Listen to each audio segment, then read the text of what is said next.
Ne présente plus vraiment Henri Laurence. Parce qu'il n'est pas présentable. Non, non, pas du tout, cher Goldex. Dès lors qu'il s'agit d'une question du Proche-Orient, je le laisserai vous donner lui-même sa propre bibliographie qui lui paraît la plus utile pour vous, mais quand on voit les 5 volumes sur l'histoire de la Palestine, on se dit qu'on a quand même là une ressource.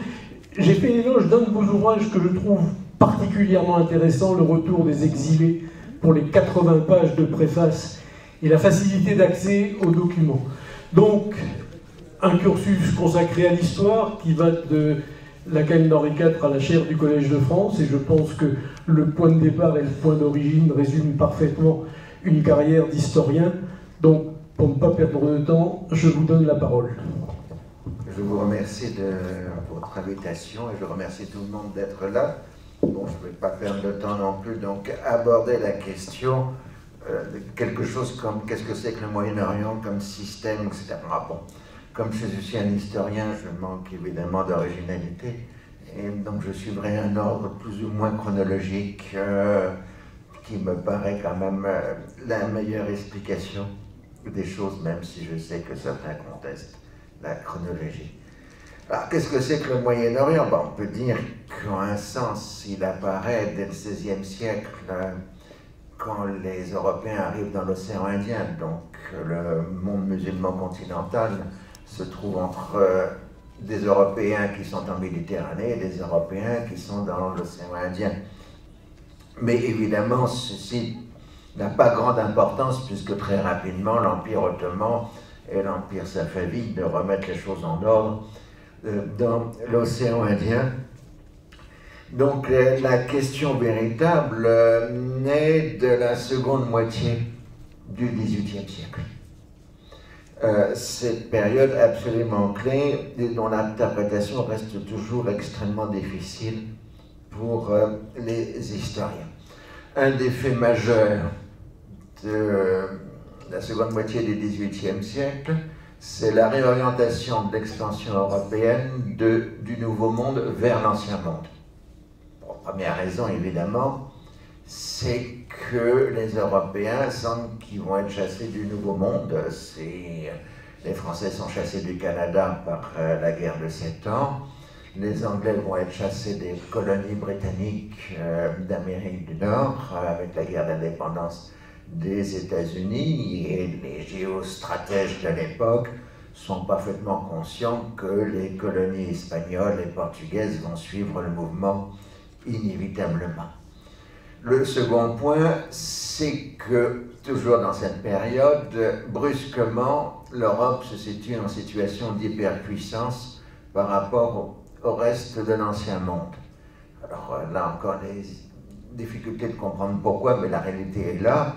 Alors symboliquement, c'est représenté lors de la guerre de 7 ans par la bataille de Plassey, PLA-2SEY, au Bengale, où l'armée de la Compagnie des Indes détruit en une seule journée l'armée du chef du Bengale, et donc l'Angleterre fait la conquête du Bengale, et à partir de ce moment-là, entame la conquête de l'Inde.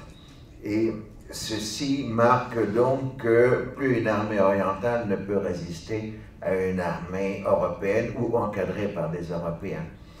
Et la chose est encore plus nette en 1770, lors de la guerre, l'unième guerre entre l'Empire ottoman et la Russie, où donc en 1770, une flotte russe de Baltique entre en Méditerranée, détruit la flotte ottomane, et surtout s'allie avec des pouvoirs locaux de l'Empire ottoman, avec les Mamelouks d'Égypte, avec les Grecs du Péloponnèse, et cette flotte reste pendant plusieurs années en Méditerranée orientale. Ceci enclenche un processus dans lequel on s'inquiète de l'avenir de l'Empire ottoman, ou plus exactement de savoir s'il va s'effondrer ou non.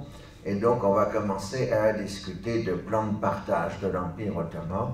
C'est ce qu'on appellera au XIXe siècle, à partir du début des années 1830, la question d'Orient. Mais ce qui va se percuter à ce moment-là, c'est justement l'Empire des Indes des Britanniques en voie de constitution. C'est-à-dire que les Britanniques vont progressivement prendre conscience que pour tenir l'Inde, il faut contrôler la route de l'Inde, et plus exactement interdire à tout compétiteur impérial d'accéder à la route de l'Inde. Alors symboliquement, c'est 1790, pendant que les Français sont encore occupés par la Révolution française. Les Russes sont, dans la guerre suivante contre les Ottomans, sont à peu près arrivés au niveau du Danube, et ils ont mis le siège devant la ville d'Otchakov. Et à ce moment-là, la flotte britannique prend position en Méditerranée orientale pour faire savoir que la Grande-Bretagne ne tolérerait pas une descente supplémentaire des Russes vers la route de l'Inde. Et à cette même époque, Catherine II commence à faire chanter les Britanniques en disant qu'ils pourraient envahir l'Inde via l'Afghanistan. Donc on est déjà dans un schéma. Et donc cette question d'Orient avant la lettre est le facteur essentiel de la géopolitique de l'Europe à la fin du XVIIIe siècle. Elle est perturbée par la Révolution française, mais de façon courte, c'est-à-dire durant les guerres dites de la première coalition.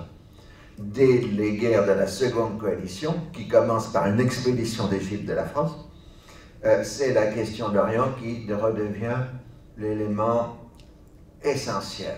Alors les Français vont en Égypte pour des tas de raisons, entre autres pour faire des antiquités, mais aussi pour couper la route de l'Inde, pour faire des colonies de remplacement pour les Antilles perdues. Il y a une multiplicité de raisons. Mais on entre à ce moment-là dans le système du Moyen-Orient qui va fonctionner jusqu'à aujourd'hui, qui est le fait suivant: si un compétiteur local ou extérieur à la région commence à prendre une position dominante, tout le monde se coalise contre lui. Et donc dans le cas de 1798, non seulement il y a la Grande-Bretagne qui détruit la flotte française à Beaucaire, comme vous le savez, mais il y a aussi la Russie et un peu plus tard l'Autriche. Et donc même symboliquement, on aura un discours des religions révélées contre l'athéisme de la Révolution française. C'est en 1799 à Naples. Vous avez une flotte britannique, donc protestante, qui débarque un corps expéditionnaire russe, donc orthodoxe, et musulmans, donc des Ottomans, pour porter secours à une armée catholique dirigée par un cardinal contre les Français qui tiennent Naples. Donc vous voyez tout le discours de l'époque, l'union de l'islam et du christianisme contre l'athéisme de la Révolution française. Mais ce qui est essentiel, c'est qu'on appelle donc les guerres de la seconde coalition, 1798-1802, c'est qu'elle projette le système politique européen jusqu'aux frontières de l'Inde. C'est-à-dire que toute puissance dans cette zone qui prendrait une position impliquerait immédiatement tout le jeu politique européen. L'équilibre européen se transfère sur l'ensemble de l'ancien monde. En conséquence, vous avez un système d'interaction qui se met en place, qui peuvent être définis à la fois par des implications et par des ingérences. Une implication, c'est quand une puissance locale fait appel à une puissance extérieure à la région pour avancer ses propres pions politiques. Généralement, il est en position de faiblesse, et donc s'il n'a pas de secours extérieur, il est foutu. Et puis l'ingérence, c'est quand une puissance extérieure, lui, s'implique de sa propre volonté dans les affaires de la région. Monsieur Dallage en a fait une démonstration pour la situation de la péninsule arabique aujourd'hui. Alors, ce système d'interaction au XIXe siècle va s'étendre jusqu'au micro-local. On a, par exemple, pour le Mont-Liban au milieu du XIXe siècle, des querelles de paysans maronites et druzes. Comme les maronites sont protégés par les Français et que les druzes sont protégés par les Anglais, S'il y a eu une bagarre dans un village, l'affaire est réglée entre le consulat de France et le consulat de Grande-Bretagne à Beyrouth. Si on ne réussit pas, on va à l'ambassade de France et l'ambassade de Grande-Bretagne à Constantinople. Et si ça ne réussit pas, on monte jusqu'à Paris et Londres. Ce qui fait d'ailleurs des archives passionnantes, puisqu'on arrive au micro local, des querelles de village, jusqu'au suprême de la géopolitique européenne du XIXe siècle. Alors, ça, c'est la première dimension, et elle est permanente jusqu'à aujourd'hui. Vous n'avez pas un acteur dans la zone dite Moyen-Orient, disons entre l'Inde et la Méditerranée, qui ne soit pas soutenu ou représenté comme étant soutenu par une ou plusieurs puissances. À chaque fois que quelqu'un fait quelque chose, on dit qui est derrière lui. C'est la première question que tout le monde se pose. Le second point va être posé par la création de l'État moderne dans cette région du monde. Évidemment, les hommes d'État ottomans avaient parfaitement compris, à bout d'un certain temps, que la puissance européenne risquait de les submerger et que la seule solution pour résister à l'Europe, c'était de prendre les armes de l'Europe. Et donc, ils avaient conçu la nécessité d'adopter les formes de l'État moderne. Ça impliquait en particulier un mouvement de recentralisation des provinces ottomanes, l'abandon de l'armée de métier traditionnelle pour une armée de conscription et l'établissement d'un nouveau système fiscal. Et c'est dans ce contexte, à l'époque du sultan Mahmoud II, donc entre 1809 et 1839, que éclate la révolte grecque. Alors, la révolte grecque de 1821 est absolument essentielle comme date à retenir parce qu'elle met en place une nouvelle syntaxe d'événements. Bon, au départ, c'est une révolte de chrétiens orthodoxes contre la domination musulmane. Ce n'est pas des Grecs au sens hellène du terme. Mais comme les Européens font une projection mentale, voyant dans les fils de Pope les descendants d'Aristote, les Européens, dans le mouvement philhelléniste, soutiennent la révolte. Et vous avez donc un mouvement d'opinion publique qui se crée pour porter secours aux pauvres Grecs opprimés. Bon, ils sont massacrés, ils massacrent aussi, je veux dire, les massacres des deux côtés. Et un très beau livre que je vous conseille de Mazurel, Vertige de la guerre, sur la révolte grecque, qui est à mon avis un des meilleurs livres d'histoire publié récemment en France. Donc, c'est le fait que vous allez avoir, d'une part, des situations humanitaires de crise, avec des gens qui meurent de faim, des cadavres à foison, et un mouvement d'opinion publique de solidarité. Alors, à l'époque, évidemment, c'est pas BFM TV, c'est plutôt Delacroix, les massacres de Kyo, Victor Hugo, l'enfant grec, enfin, au moins techniquement, c'est de meilleure qualité. Donc, dans ce jeu-là, les États européens qui, au départ, ne veulent pas intervenir pour des tas de raisons internes à la système politique de la Sainte Alliance, sont contraints à intervenir. Et comme vous le savez, par accident, une flotte franco-britannique détruit la flotte ottomane à Navarra en 1828, et en 1829, la France envoie un corps expéditionnaire au Péloponnèse, donc l'expédition de Morée, pour séparer les combattants. Et vous avez vraiment là toutes les syntaxes. Vous avez même aussi l'arrivée des volontaires européens qui viennent de se battre à côté des révolutionnaires grecs. Donc il y a eu un peu plus d'un millier d'Européens, dont les plus célèbres étaient évidemment Lord Byron, qui sont venus se battre en Grèce. Donc là, vous avez vraiment une syntaxe qui se construit sur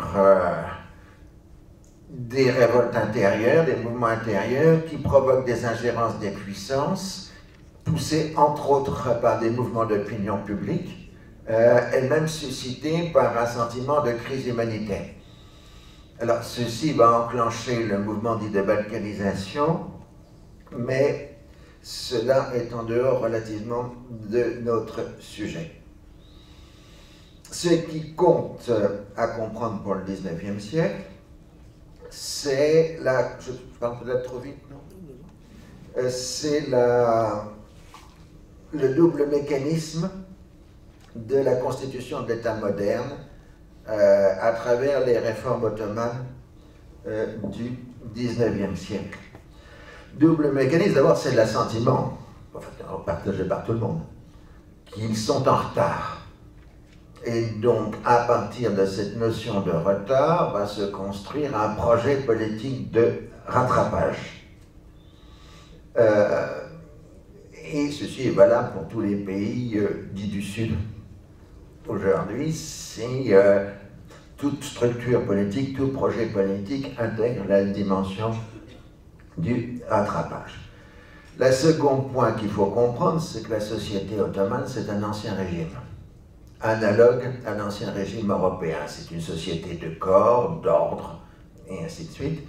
Et donc la constitution de l'État moderne implique la dissolution des corps traditionnels de l'ancien régime ottoman, c'est-à-dire aussi la suppression des libertés au pluriel dont disposaient ces différents corps dans le système de la société ottomane. C'est-à-dire donc, comme en Europe, le passage de la société d'ordre à la société égalitaire. Alors, ça permet de comprendre à la fois qu'on est dans un jeu d'influence, on emprunte à l'Europe des formes politiques parce que c'est le rattrapage, mais en même temps, le passage à la société égalitaire fait qu'on a les mêmes besoins que l'Europe. Donc, en fait, on prend des formes européennes parce qu'on en a besoin, que ça correspond aux exigences de la société. Là, ça va donc nous donner le fameux problème de savoir si la question d'Orient n'est qu'une question d'Occident. Ce renversement de la phrase est lié à un grand historien britannique, Arnold Toynbee, en 1923, dans un livre qui s'appelle The Western Question. Si vous lisez l'anglais, vous pouvez le trouver sur Internet gratuitement, donc. Donc, dans The Western Question, Toynbee dit « Il n'y a pas de question d'Orient, il n'y a qu'une question d'Occident ». Et évidemment, la question d'Occident, elle a deux sens. Le premier sens, c'est que ce sont des puissances européennes qui se rivalisent à l'intérieur de l'espace ottoman. Mais le second sens, c'est que l'enjeu, c'est l'occidentalisation des sociétés orientales. Et c'est-à-dire le passage à l'État-nation à partir de sociétés qui sont, entre guillemets, multicommunautaires et multi-ethniques. Et on va donc avoir le fait que l'Occident va devenir la mesure de toute chose. C'est la référence, on est bien forcé, les manuels de droit européen du 19e siècle, le droit international du 19e siècle, il y a les pays civilisés et les pays non civilisés. Les pays civilisés ont une totale égalité des droits juridiques, et les pays non civilisés doivent être subordonnés aux exigences de l'Europe. Donc, l'Empire ottoman, le monde musulman fait partie de la Chine, fait partie des pays non civilisés. Et ceci est le premier chapitre d'un manuel de droit publié en France en 1880. Donc c'est bien pour ça que la civilisation, l'Europe, est la mesure de toute chose. Là, ça va amener des bric-à-brac. Frôner l'Empire ottoman vers 1900, il a une armée formée à la prussienne par des conseillers prussiens, une flotte formée à la britannique par des conseillers britanniques, une administration à la française avec des départements et des arrondissements formés sur le modèle français. La loi sur les vilayets de 1864, c'est simplement le système napoléonien. Il a une gendarmerie belge, et ainsi de suite. Le problème, c'est qu'ils prennent ce qu'il y a de mieux dans chaque pays européen, mais le résultat, c'est que les morceaux ne fonctionnent pas très bien ensemble, puisqu'il y a au moins 5 cultures administratives qui fait fonctionner l'État ottoman. Rassurez-vous, ça dure jusqu'à aujourd'hui. Nous passons longtemps à réformer l'administration des pays du Sud par le biais d'accords de coopération entre la France qui essaime des petites ENA un peu partout et l'Union européenne qui fait de la remise à niveau des États du monde arabe de façon régulière. Donc ça, c'est le poids des modèles. Alors, toujours pour le 19e siècle, parce que ça va nous permettre de comprendre ensuite ce qui se passe au 20e, vous avez la question de l'émancipation des non-musulmans. Vous vous rappelez que l'émancipation des non-chrétiens en Europe avait été définie par l'Assemblée constituante en France en 1791, par tout le reconnaître en tant qu'individu, tout le refuser en tant que nation. Je crois que c'est Clermont-Tonnerre pour l'émancipation des Juifs de France. Et donc le modèle européen était tout reconnaître en tant qu'individu, mais il faut bien reconnaître qu'en dehors de la France, l'émancipation s'est faite par à coup. Ce n'est qu'en Angleterre, un juif ne peut devenir membre de la Chambre des communes que dans les années 1860. Parce qu'avant, il faut qu'il fasse serment sur la Bible chrétienne. En Allemagne et en Autriche, l'émancipation se ne termine qu'au moment de l'unité allemande et de l'unité italienne. Donc ce modèle n'est pas possible dans l'Empire ottoman. Pour la première raison, c'est que les communautés religieuses non musulmanes sont protégées par les puissances européennes. La France s'est proclamée protectrice des chrétiens catholiques d'Orient, ce qu'on appelle le protectorat catholique de la France, et la Russie s'est proclamée protectrice des chrétiens orthodoxes de l'Empire ottoman. Alors les Anglais étaient embêtés, bon, ils y avaient trouvé quelques protestants, mais ça ne suffisait pas beaucoup. Ils avaient voulu se faire protecteurs des Juifs, mais les Juifs ne voulaient pas parce qu'ils avaient peur que les Anglais veuillent les convertir au protestantisme, ce qui était tout à fait vrai par ailleurs. Donc, cette opposition des puissances se retrouve dans la guerre de Crimée.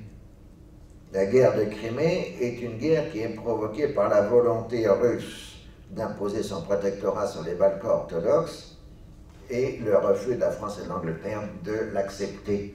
Donc à la fois l'Empire ottoman se trouve en faiblesse, mais il y a deux puissances qui viennent à son secours contre la troisième. Et alors, la conclusion, c'est qu'il fallait émanciper complètement les chrétiens de l'Empire ottoman pour éviter de refaire une nouvelle guerre de Crimée.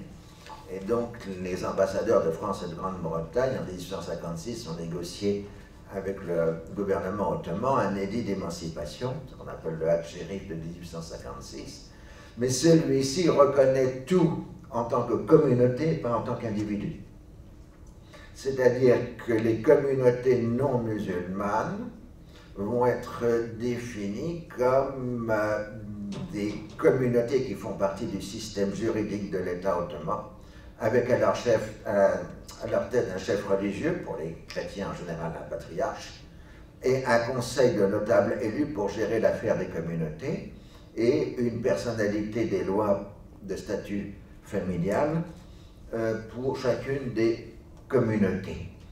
En conséquence, puisque l'émancipation est celle des communautés, on va faire une répartition des emplois publics en fonction de l'importance démographique supposée des communautés. C'est donc donnera naissance d'abord à une pratique administrative, puis ensuite une pratique politique qu'on appellera le confessionnalisme politique. Alors, les échecs, les difficultés vont se retrouver dans la grande crise d'Orient qui s'étale entre 1876 et 1883, avec à la clé une nouvelle guerre russo-turque en 1878.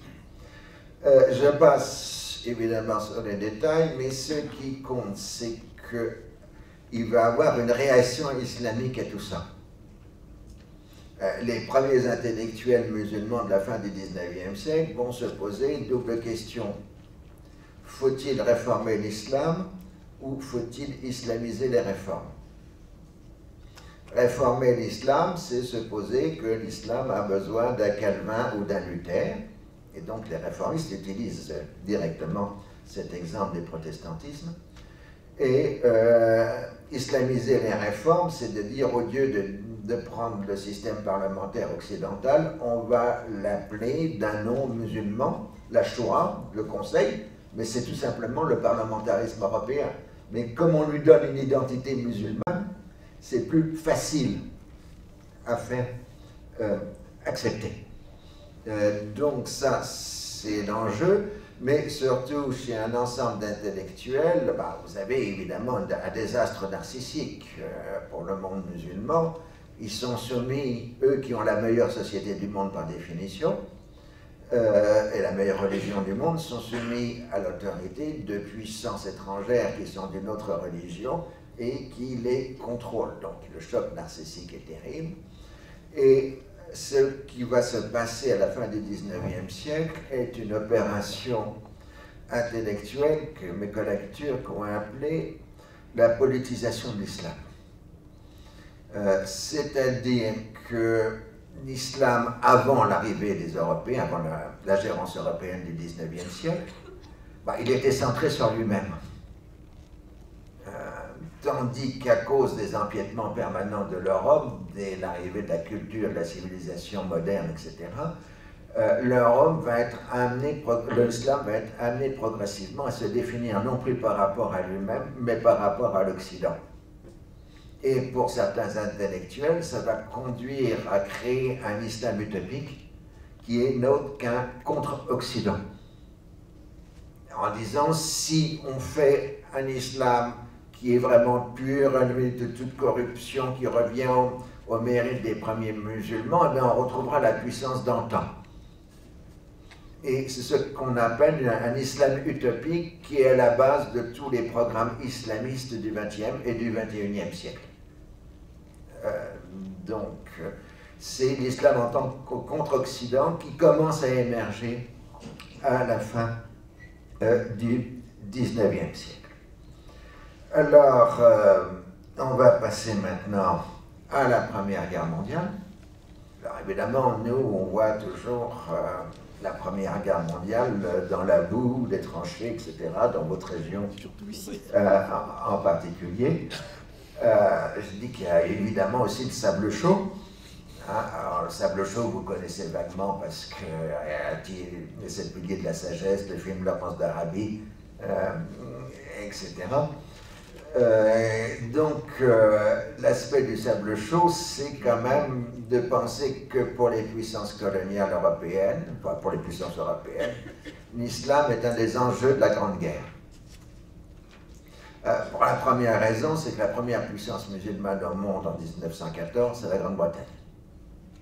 Avec les musulmans indiens, ceux qui font l'actuel Pakistan et une partie de l'Inde d'aujourd'hui. La seconde puissance musulmane au monde, c'est la France, avec l'Afrique du Nord, qui est française, et l'Afrique noire, qui est en partie musulmane, qui est aussi donc française. La troisième puissance musulmane au monde, c'est la Hollande, avec l'empire, enfin les Indes néerlandaises, c'est-à-dire l'Indonésie d'aujourd'hui. Ça vous montre d'ailleurs combien l'islam est dominé il y a un siècle par l'Europe. Et l'Allemagne, qui n'a pas de musulmans dans ses colonies, parce qu'elle est arrivée trop tard, s'est posée en protectrice des musulmans. C'est la politique de Guillaume II, je suis l'ami des musulmans, je suis le protecteur des musulmans dans le monde, C'est des fameux discours d'Agadir, c'est le discours de Damas, etc. Et immédiatement avec le déclenchement de la guerre, l'Allemagne impériale va essayer de provoquer un djihad contre la France, l'Angleterre et la Russie. C'est ce que maintenant les historiens appellent le djihad Minute Germany. L'expression est d'époque.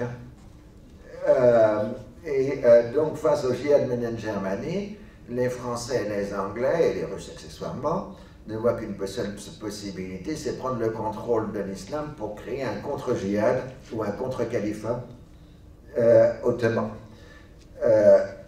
Donc l'un des enjeux, c'est la prise de contrôle des villes saintes de l'islam, soit celle du Hejaz, donc Médine et la Mecque et le pèlerinage, soit les villes saintes chiites d'Irak, quand l'armée britannique progresse en Mésopotamie, puis en la Grande Guerre, voire aussi les villes saintes chiites d'Iran. Parce que mon cher ami a tout à l'heure parlé de la guerre Irak-Iran, mais il faut se rappeler que l'Iran a d'abord été envahi par les différents belligérants de la Première Guerre mondiale, et que ça a été une catastrophe terrible pour la société iranienne entre 14 et 18. Il y a eu des centaines de milliers de morts, de famine, d'épidémies, etc. Ce qui fait d'ailleurs au passage qu'on n'arrive jamais à calculer le nombre de morts de la Grande Guerre, parce qu'on ne sait jamais quoi il faut ajouter. Si vous ajoutez les morts iraniens et afghans, ça fait un peu plus que d'habitude. Mais comme ils ne sont pas belligérants, ça pose un problème.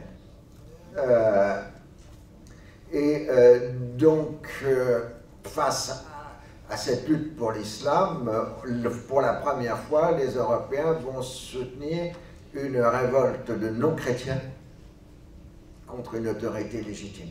C'est la fameuse révolte arabe de 1916. Alors, je passe sur Sykes-Picot et autres parce que j'en ai eu marre. J'en fais à peu près une conférence sur Sykes-Picot tous les 15 jours depuis un an. Donc, je suis un peu lassé. Mais vous pouvez en trouver certaines que j'ai dû faire sur l'Internet. Je l'ai évoqué tout à l'heure. Revenons ensuite à la question suivante. C'est qu'en gros, après San Remo, on arrive à une question de stabilisation. C'est le sujet de mon cours actuel au Collège de France, donc les premiers podcasts sont en train d'arriver sur le site du Collège. Dans cette situation, il y a ce qu'on peut appeler le moment britannique. Le moment britannique, c'est que la Grande Guerre a donné aux Britanniques l'hégémonie régionale. Et surtout, il n'y a plus de concurrents. Donc il n'y a plus d'ingérence et il n'y a plus d'implication. D'autant plus que l'islam indépendant, qui est la Turquie, la République de Turquie, et la Perse qui devient l'Iran en 1935, a réussi à s'entendre avec l'Union soviétique. Donc il n'y a pas d'ingérence soviétique non plus à ce moment-là. On a la période de l'hégémonie britannique avec la constitution des nouveaux États. Alors, vous avez une logique, un discours disant les méchants franco-britanniques ont partagé le Moyen-Orient en morceaux et depuis tous les problèmes viennent de là. C'est un peu plus compliqué. En réalité, moi je fais l'image suivante, les Français et les Anglais ont dessiné la carte, les Arabes l'ont coloriée. C'est-à-dire qu'il est émergé immédiatement des pouvoirs centraux à l'intérieur des nouveaux États, qu'on peut définir comme Beyrouth, Damas, Jérusalem, Bagdad. Et en fait, ce qu'il y a dans la période de l'entre-deux-guerres et un peu au-delà, c'est l'action à la fois de ces capitales, de ces pouvoirs, d'un groupe de forces qui essaye de prendre le contrôle d'un territoire et d'une population, ce qui va créer de nouveaux problèmes comme la question kurde, par exemple, puisque c'est la question de savoir qui va prendre le contrôle, si Bagdad va prendre le contrôle ou non du nord de l'Irak. Alors, dans ce jeu de l'entre-deux-guerres, ce pouvoir nouveau qui essaye de prendre le contrôle des territoires et de la population va à la fois collaborer et combattre la puissance coloniale européenne. c'est toute l'explication de la complexité, par exemple, de la politique française en Syrie sous l'époque du mandat français, c'est qu'il y a alternance de combats ou de collaboration entre les élites locales et la puissance mandataire. Alors ensuite, je passe, puisqu'il faut que j'avance, j'ai encore 24 minutes, ça va, mais enfin, quand même, la seconde moitié du XXe siècle. Disons qu'il y aura un bref tentative de réouverture de l'extérieur, donc un rejeu des ingérences à la fin des années 30 et durant la Seconde Guerre mondiale. Mais soyons sérieux, on ne s'est pas battu au Moyen-Orient dans la Grande Guerre. Bon, en gros, on s'est battu 3 semaines en Irak et 8 semaines en Syrie, et peut-être 15 jours en Iran. Donc les gens, ils ont pas eu. Bon, on s'est battu dans le désert occidental de l'Égypte, oui, ça, l'Africa Corse, Rommel, tous ceux que vous voulez. Et donc les Britanniques ont mené une guerre de 40 à 43 dans le désert occidental, et il fallait assurer les arrières du désert occidental et donc de mettre toute l'économie du Moyen-Orient au service de l'effort de guerre britannique, puisqu'à la fin, les Britanniques ont 1 million de soldats dans le désert occidental. Puis vous savez, ça se termine par la prise de Tunis, et à partir de ce moment-là, la guerre s'éloigne, puisque ce sont les débarquements alliés successifs en Sicile, puis en Italie. Donc, la chose va reprendre sa norme avec la guerre froide et le conflit israélo-arabe. L'une des raisons de la défaite arabe de 1948 par rapport à Israël, c'est qu'il n'y a pas d'ingérence et d'implication. Tout le monde est derrière Israël. Aussi bien les Français, les Russes et les Américains. Quant aux Anglais, ils ne bougent pas parce qu'ils ne veulent pas vexer les Américains. Donc les Arabes ont compris qu'ils ont pris une raclée parce qu'ils n'avaient personne pour les aider et leur fournir des armes. Comme les Occidentaux ne veulent pas leur fournir des armes pour lutter contre Israël, ben, ils vont se tourner vers l'Union soviétique, ce qui va intégrer jusqu'aux années 90 le conflit israélo-arabe avec la guerre froide. Avec donc une guerre froide qui n'est que la reproduction de la question d'Orient du XIXe siècle. Avec comme objectif pour l'Union soviétique de se faire reconnaître comme acteur majeur de la région et donc de gestionnaire à l'égal des autres puissances, voire gestionnaire premier des puissances. Alors ça plaisait assez bien à la France de De Gaulle et de Pompidou, hein, parce que ça permettait de vouloir faire un concert des puissances à 4 pour gérer les affaires du Moyen-Orient. Mais le but de la stratégie américaine, durant toute la guerre froide, c'était de chasser les soviétiques de la région. Vous noterez que Poutine est en train de réaliser aujourd'hui ce que les soviétiques ont échoué de faire durant la guerre froide. Donc on peut contester sa politique, mais on ne peut pas contester qu'il est en train de réussir ce que ses prédécesseurs n'ont pas réussi. Donc ça, c'est la guerre froide, jeu d'implication, mais qui entraîne aussi des modèles économiques. Puisque la guerre froide, ce n'est pas simplement des coups tordus de services secrets, la guerre froide, c'est des propositions de société, soit par le bloc occidental, soit par le bloc de l'Est. Alors là, il faut prendre en main les différents modèles économiques qui se succèdent dans cette région du monde de façon accélérée. Évidemment, jusqu'à la Grande Guerre, vous avez le modèle de l'échange colonial, c'est-à-dire matières premières contre produits manufacturés. Et les puissances européennes, par le biais de leur investissement, créent des réseaux de communication modernes, chemin de fer, port, télégraphe, etc., route, etc. À partir de l'entre-deux-guerres, mais en liaison avec l'accord des puissances européennes, les pays de la région se lancent dans un projet d'industrialisation par substitution des importations.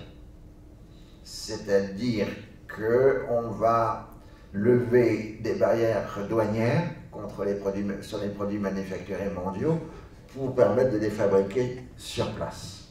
Alors, à l'époque, évidemment, c'est laissé à l'industrie privée. Ce modèle devient ensuite étatique lors des révolutions arabes des années 50, qui deviennent l'allié de l'Union soviétique. Donc, c'est le modèle nassérien, c'est le modèle de la Syrie bassiste, c'est le modèle de l'Irak du Bas, et même du Yémen du Sud, comme on l'a dit tout à l'heure, était une démocratie populaire. Mais ce système va échouer. Alors, pour deux raisons. D'abord, l'industrialisation par des substitutions des importations, ça n'a jamais marché. Bon, dans les questions, je vais vous expliquer pourquoi, ça n'a jamais marché. La seconde raison, c'est l'arrivée de la rente pétrolière. La rente pétrolière commence à fracasser les économies régionales à partir de la fin des années 50 et devient majoritaire à la fin des années 60. Alors, vous avez évidemment la circulation de la rente à partir de la péninsule, qui fait que les États de la péninsule achètent la paix sociale à la fois en finançant leur propre sujet, mais aussi en finançant leurs voisins, pour qu'ils ne les embêtent pas. Et donc, soit l'argent que les pays du Golfe donnent aux autres États arabes, soit les remises que les ouvriers arabes dans les pays du Golfe envoient à leurs familles, soit par les investissements que les pays du Golfe font dans les économies arabes, tout bascule dans une économie de la rente. Et donc, cette économie de la rente ruine le projet d'industrialisation de la période précédente. Ce qui nous permet de comprendre maintenant les fondements de l'autoritarisme. Alors, vous avez plusieurs sources dans l'autoritarisme. Bon, le premier, c'est le modernisme autoritaire. Je vous l'ai dit, l'idéologie du rattrapage est essentielle pour comprendre tout projet politique dans la région. Donc, les réformes ottomanes, ce qu'on appelle le Tanzimat, c'était par la force qu'elles étaient imposées à des sociétés qui y répugnaient. Le kémalisme, ça a été un choc traumatique pour les sociétés turques, avec cette laïcisation à outrance, changement d'alphabet, etc. Le nasserisme, le bassisme, ça a été aussi du volontarisme, et du volontarisme qui, pour passer, ne peut être qu'autoritaire. Ça, c'est la première raison de l'autoritarisme, surtout quand on a comme partenaire et comme modèle les démocraties populaires d'Europe centrale et orientale. Il faut bien comprendre qu'à partir des années 50, il y a des générations complètes de cadres arabes qui ont été formés dans les démocraties populaires, en particulier en Allemagne de l'Est et en Roumanie. Donc évidemment, ils sont rentrés avec la culture de l'Europe de l'Est. Alors ça donnait d'excellents ingénieurs et d'excellents médecins. Hein. Soyons pas méchants de ce point de vue-là. Le second point, c'est ce que j'appellerais la malédiction du pluralisme. Nous avons vu tout à l'heure que le jeu des ingérences et des implications arrivait jusqu'au micro-local au XIXe siècle. Quand vous avez un système politique arabe qui est pluraliste, automatiquement il répercute le jeu des puissances locales et internationales.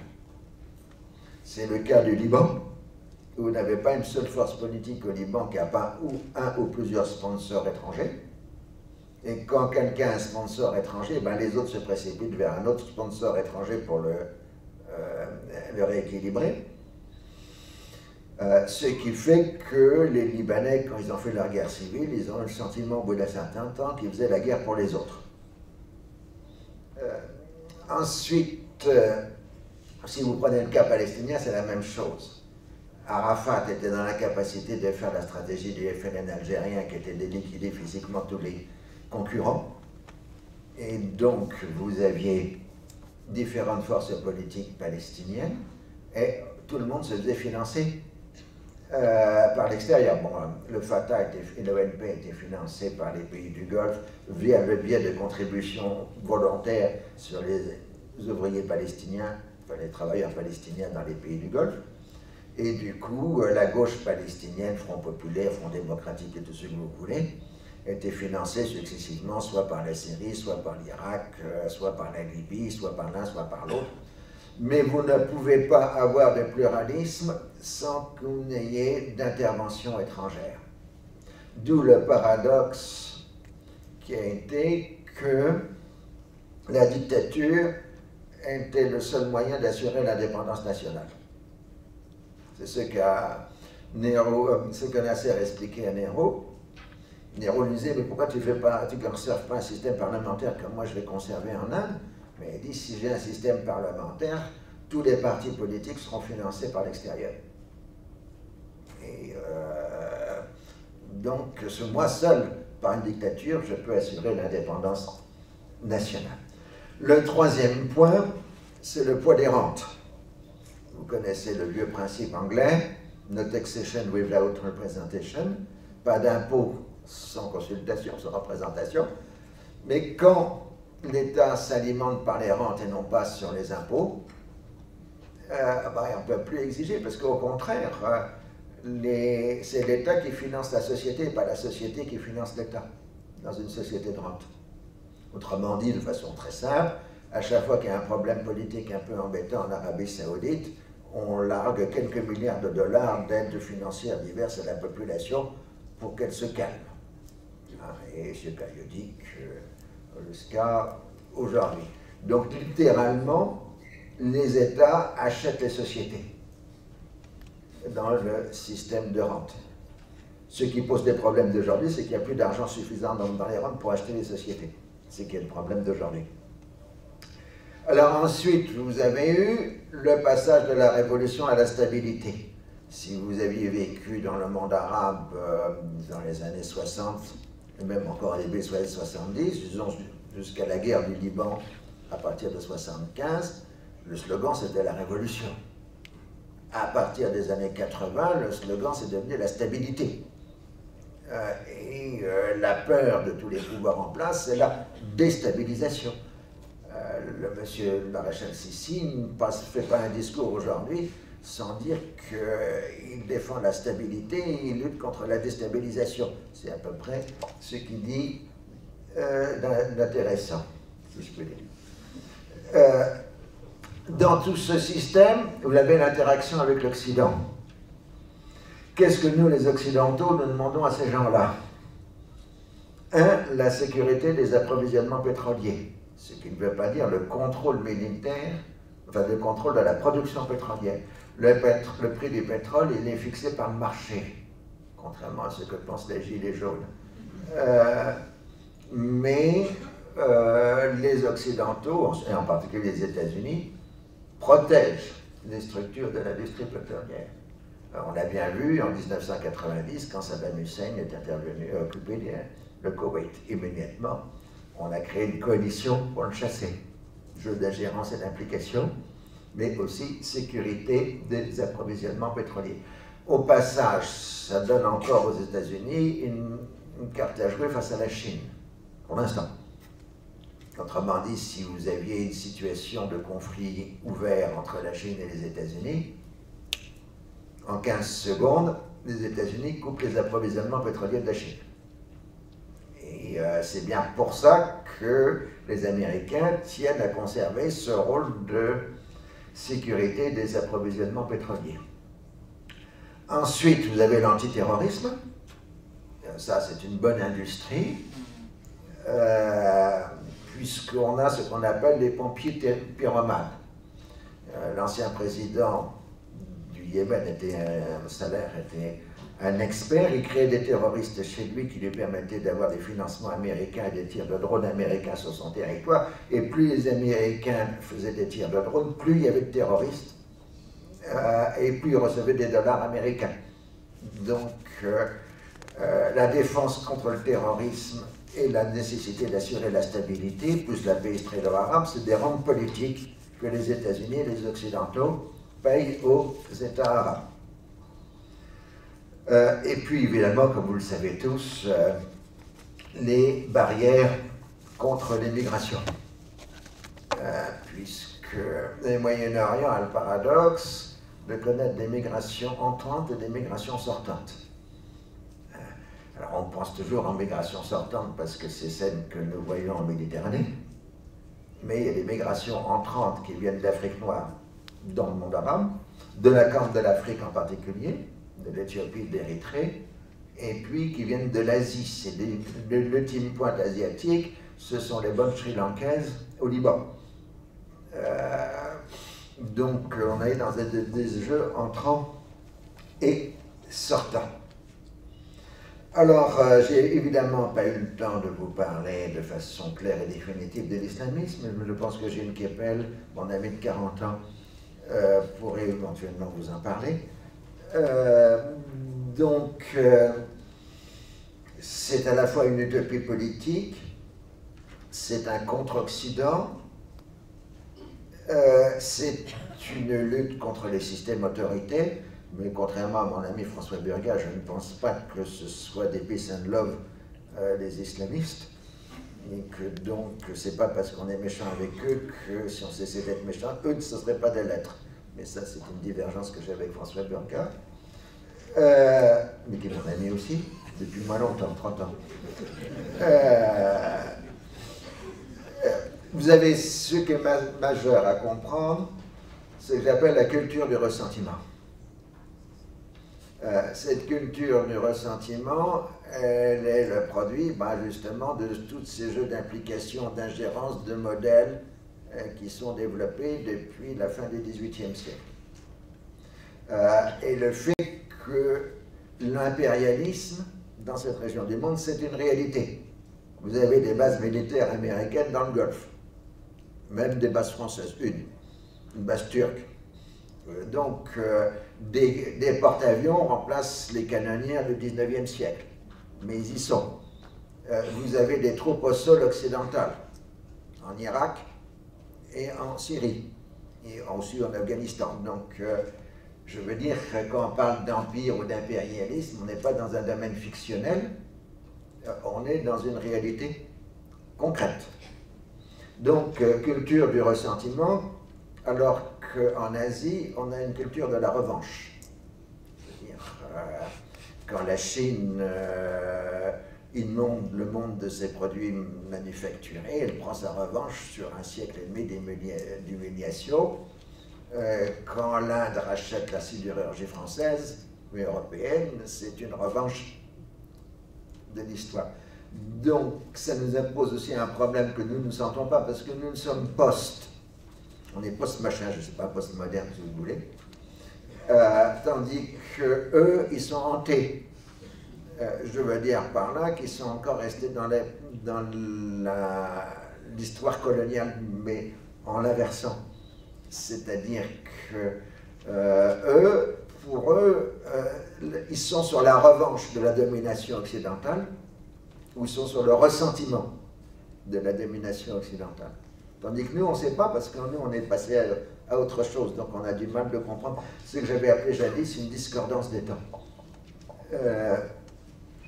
Bon, donc ça, c'est le djihadisme. Alors le djihadisme, c'est évidemment la réponse sunnite à la révolution islamique de Téhéran, mais je n'ai pas le temps de développer, il me reste 5 minutes. Alors, qu'est-ce qui s'est passé à partir de 2003, puisque ce système était à peu près stable jusqu'à 2003 ou 2001. Je me rappelle discuter avec des collègues américains, on disait, bon, on n'a qu'une guerre tous les 10 ans, donc à chaque guerre décennale, on a des étudiants, et puis ensuite le nombre d'étudiants et le nombre de crédits qu'on reçoit des autorités diminue, puis on a la guerre suivante, et l'argent et les étudiants reviennent. C'était le rythme qu'on avait depuis 1945. Bon, là, c'est plus le cas. Enfin, vous voyez, 48, 56, 67, 73, 90. Bon, ça, c'était la bonne époque. Maintenant, on a une guerre tous les ans. Donc, le système est en train de se désagréger complètement. Alors, il se désagrège pour des multiples raisons. Bon, évidemment, 2001, le 11 septembre, 2003, l'invasion d'Irak, la définition du terrorisme comme ennemi. J'ai dit tout à l'heure déjà comment on pouvait construire des états sécuritaires qui vous vendaient du terroriste à l'appel. Tout le monde fait de la lutte antiterroriste. L'Iran fait de la lutte antiterroriste, la Syrie fait de la lutte antiterroriste, l'Arabie saoudite fait de la lutte antiterroriste. Tout le monde est antiterroriste. Donc vous retenez le principe que l'antiterrorisme tue beaucoup plus de monde que le terrorisme, puisque ce sont des États qui les mènent et non pas des groupes comme pour le terrorisme. On a eu la décadence des systèmes autoritaires qui avaient au départ une certaine justification comme porteurs de projets sociaux, de création d'États modernes, de réseaux de communication, etc. Bon, la Syrie dans Hafez al-Assad, même si c'était assez dur et assez épouvantable, il y avait quand même un certain sens d'un intérêt commun. Sous son fils, il n'y en a aucun. Tous ces systèmes autoritaires se sont transformés en kleptocratie, au profit en général de la famille ou de la belle famille du dictateur. On a vu ça pour la Tunisie aussi.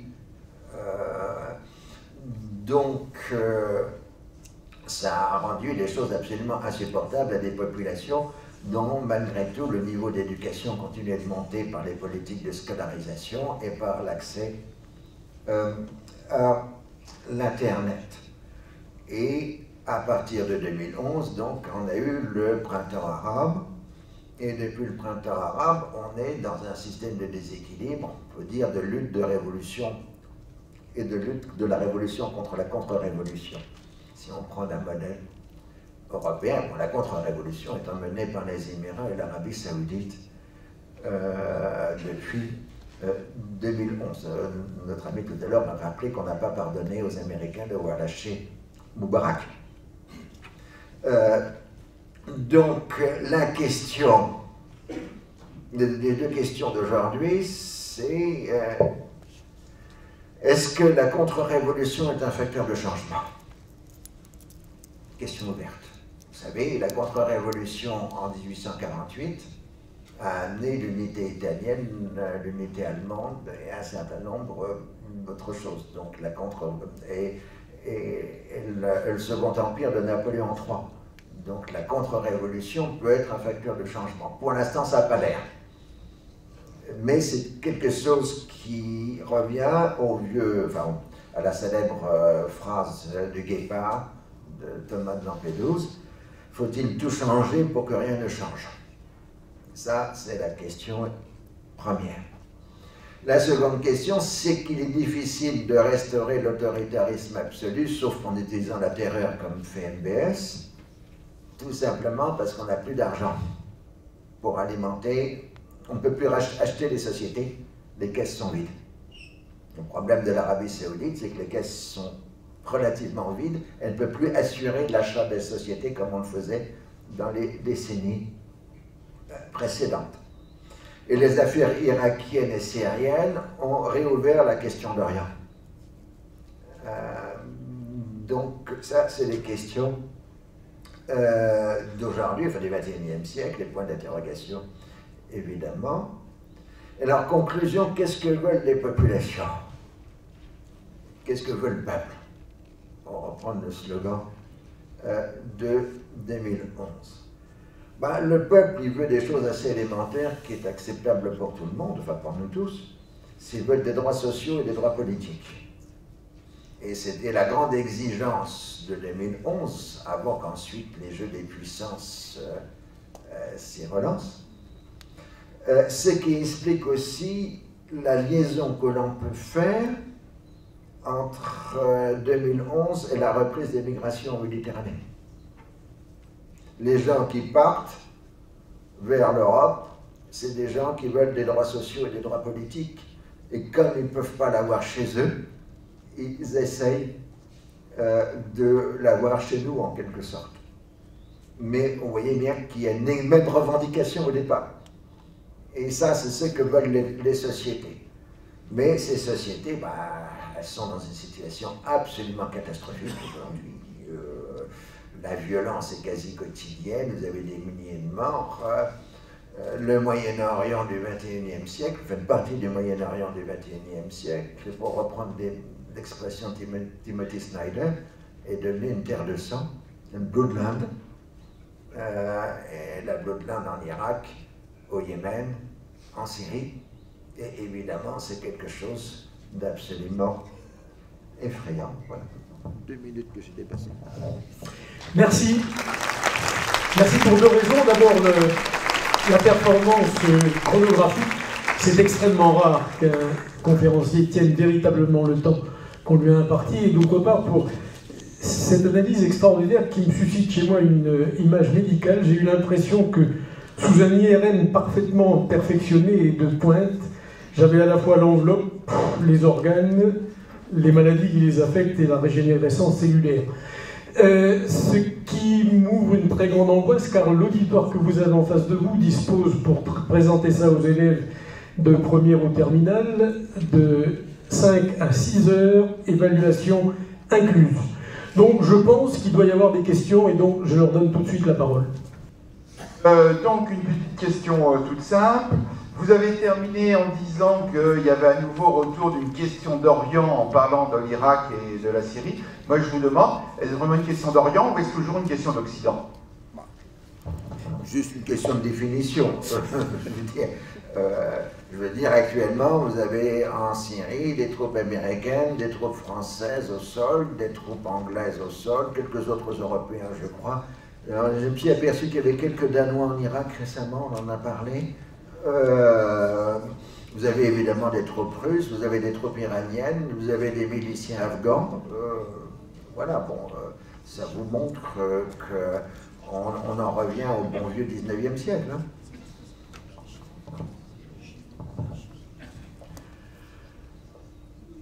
Le temps qu'il y ait une question, moi j'en avais une que je voulais vous poser, parce que vous êtes un des meilleurs spécialistes de la région. Est-ce que depuis la publication de la carte hors volume de la thèse de Jacques Toby, qui montre que, selon l'auteur, le Proche-Orient va de la Mauritanie à l'Afghanistan, et qu'ensuite on peut enlever une pièce ou autre, est-ce que depuis, les spécialistes ont progressé sur la définition du Proche-Orient?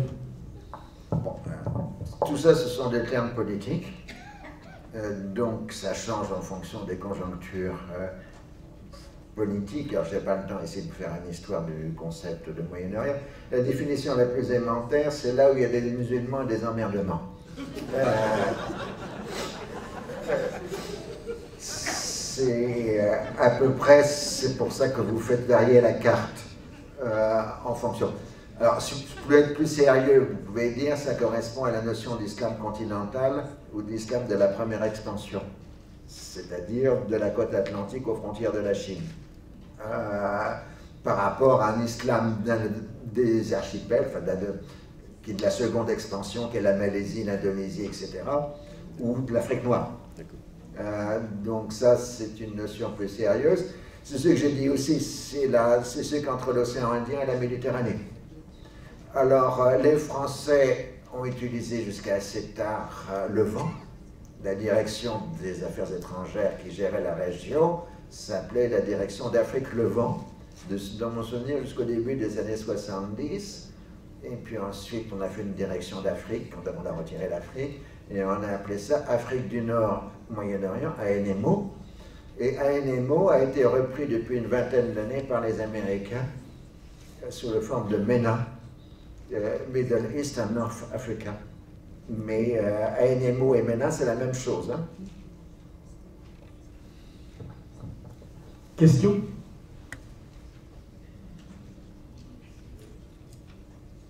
Eh bien écoutez, il me reste à vous remercier. Peut-être comme insister sur un point que je n'ai pas eu le temps d'évoquer parce que c'est la démographie. Évidemment, c'est des sociétés qui sont dans des croissances démographiques exponentielles. Si vous estimez à peu près sérieusement que la population de l'Égypte vers 1800 est entre 4 et 5 millions d'habitants et qu'aujourd'hui elle est en train d'atteindre 100, vous avez un multiplicateur par 40. Donc, ça veut dire que si la France avait connu la même multiplication, nous serions aujourd'hui dans l'ordre de 700 à 700 millions de Français. Donc, on n'aurait pas les mêmes gestions. Prenez les Arabes palestiniens, vers 1860, ils sont estimés à 350 000. Aujourd'hui, ils sont à 9 millions. Et ainsi de suite. Donc, évidemment, à côté de toutes les transformations culturelles, politiques et sociales de la région, il y a le multiplicateur démographique qui est absolument effrayant. Dans sa... Bon, l'Égypte, elle est vraiment surpeuplée aujourd'hui, etc. Donc, c'est aussi une des raisons d'immigration. Ainsi de penser qu'une ville comme Amman, avec 4000 habitants, ou 3000 habitants vers 1920, et qu'elle doit avoir 2 millions aujourd'hui. Et on pourrait multiplier les exemples de ce genre. Et ça se voit parfaitement dans le paysage urbain, cette explosion démographique au sens le plus littéral du terme, avec en plus les exodes ruraux, ce qui rend plus compliqué la gestion des minorités, parce qu'on peut dire on a qu'à découper la carte et faire des états machin truc ou machin chouette, mais le problème c'est que les populations, elles ont immigré dans la capitale. Vous pouvez essayer de découper un morceau sunnite et un morceau chiite en Irak, mais vous avez 1 ou 2 millions de sunnites à Bagdad. Vous pouvez essayer de faire un Kurdistan en Turquie, mais vous avez 2 ou 3 millions de Kurdes à Constantinople, Istanbul. Et on pourrait mélanger. D'où le fait que les mégalopoles, drainant la population de l'ensemble de la région, cassent les répartitions théoriques où tel ou tel groupe ethnique ou religieux serait dominant. Ce qui rend le problème encore un peu plus insoluble. Je veux bien qu'on accorde un Kurdistan libre en Turquie, mais qu'est-ce qu'on fait des Kurdes qui sont à Smyrne et à Istanbul? Il y en a presque autant qu'en Anatolie. Voilà.